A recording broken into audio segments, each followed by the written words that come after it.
Nah, ito na gagawin na eh. Capo si Bandeme.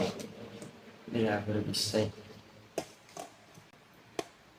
Perché fa sampo remove anche Mandra? Wah, nanti gagawin na dyan eh. Gije. Femali. Hah? Nalakas sampo siri ko matutaw eh. Ito, dito tumero. Femali na femali. Magali ko siya.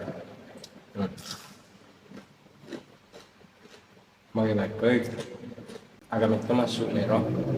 Sedikit penjelasan tentang video yang tadi bahwa pamali yang kita sering dengarkan bahwa kalau kita makan kita memakai penutup itu dikatakan pemali oleh orang tua kita dulu. Kita kasih disclaimer dulu bahwa pamali ini adalah salah satu teguran halus yang dimana apabila dilakukan atau dilaksanakan itu akan mendatangkan yang namanya ganjaran. Nah, makanya itu adalah teguran halus orang tua kita dulu kepada anaknya. Karena kenapa?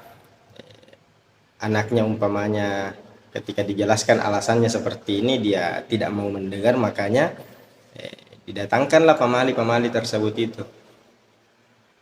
Yang dimana pamali ini ketika dilakukan besar kemungkinan akan mendatangkan ganjaran atau pantangan ketika dilakukan.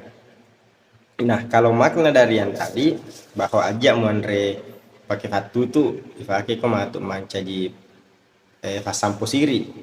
Maksud dari fasampo siri ini umpamanya ketika ada dalam satu kampung umpamanya ada perempuan hamil yang dihamili oleh orang yang tidak bertanggung jawab. Nah, makanya dia yang disuruh untuk menikahi perempuan tersebut, riasa fasampo siri dalam suku Bugis atau Makassar, fasampo siri. Nah, makna dibalik semua itu bahwa semuanya memiliki porsi atau kegunaan masing-masing. Nah, yang dipakai makan adalah piring, penutup ya digunakan sebagai penutup, bukan tempat makan. Penutup itu adalah sebagai penutup. Nah, di situ kita diajarkan bagaimana menempatkan sesuatu pada tempatnya, menggunakan sesuatu tepat pada tempatnya sesuai dengan kegunaannya. Nah, itulah makna dibalik dari pesan-pesan yang diberikan oleh orang tua kita dulu bahwa ajak muanre fakifatu tu nalafas sampo siri arega fas sampo nalafas sampo siri ko matu tahu. Kesa poko